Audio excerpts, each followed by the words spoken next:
Bismillahirrahmanirrahim. Saudara, dalam kesempatan ini kita ingin berbicara tentang waktu. Dalam Al-Quran, sekian banyak kosakata yang digunakan untuk menunjuk apa yang sering kita namai waktu. Walaupun masing-masing mempunyai makna-makna tersendiri. Ada kata zaman, ada kata asr, ada kata dahar, dan ada kata waktu. Asr adalah masa yang berkepanjangan, di mana di sana ditemukan pagi, sore, malam, siang, kemarin, akan datang, dan sebagainya. Tetapi waktu digunakan oleh Al-Quran untuk masa tertentu yang disiapkan untuk memulai sesuatu dan mengakhirinya. Jadi dia bagian dari masa, tetapi sudah ditetapkan bahwa sekian lama masa itu berlanjut, di mana harus dimulai suatu pekerjaan, sekaligus dalam masa itu pekerjaan tersebut harus selesai. Dari sini kita menemukan dalam Al-Quran menyatakan innas salata kanat alal mu'minina kitaban mauquta. Sesungguhnya salat itu atas orang-orang yang beriman merupakan suatu kewajiban yang ada waktunya, yang telah ditentukan waktunya. Dalam arti, maghrib itu ada waktunya sejak terbenamnya matahari.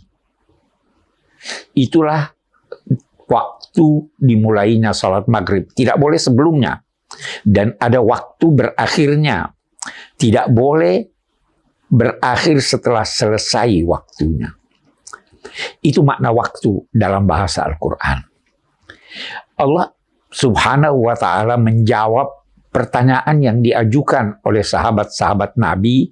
Mereka bertanya pada Nabi, mengapa kita lihat bulan sabit itu tadinya tidak ada, kemudian muncul kecil, sedikit demi sedikit membesar, lalu berkurang dan berkurang sampai akhirnya menghilang lagi. Mengapa demikian?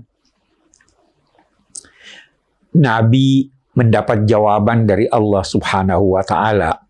Tapi jawaban itu bukan jawaban berdasarkan ilmu astronomi. Bukan jawaban atas dasar perjalanan bulan mengitari matahari.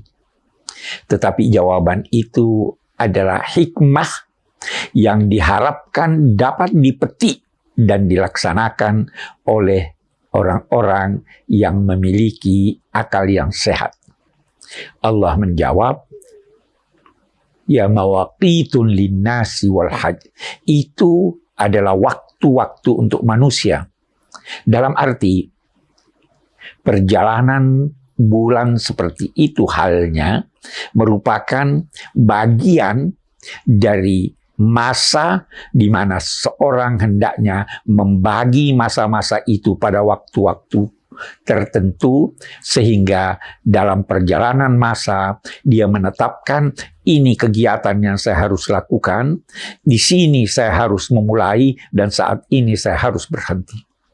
Jadi waktu punya kaitan dengan apa yang Anda rencanakan untuk dilakukan, dan punya kaitan dengan kapan bermula dan kapan berakhir. Itu arti waktu. Karena pentingnya waktu, di mana dia terdapat dalam bagian yang dibagi dari asr, dari zaman tertentu itu, maka Allah bersumpah, wal asri innal insana lafi khusrin. Perjalanan matahari, perjalanan bulan mengitari matahari, itu yang menghasilkan asr. Dan demi asr, demi masa, semua manusia dalam kerugian kecuali yang melakukan 4 hal. Illal ladzina amanu wa amilus shalihat wa tawassaw bil haqqi wa tawassaw bis sabr. Semua merugi. Ayat ini menggunakan kata asr. Asr itu sendiri mempunyai 3 makna kebahasaan. Yang pertama masa, yang kedua memeras sesuatu.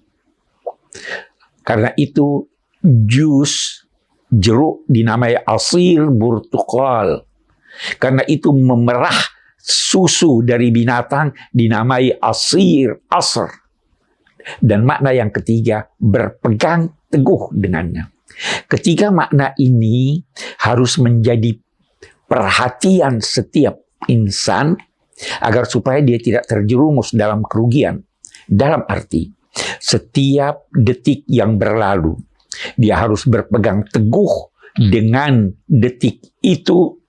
Dia harus memeras keringat untuk menghasilkan sesuatu yang positif, dan dengan demikian dia menjadikan hari-hari dan saat-saatnya penuh dengan keberuntungan. Dia tidak akan mengalami kerugian.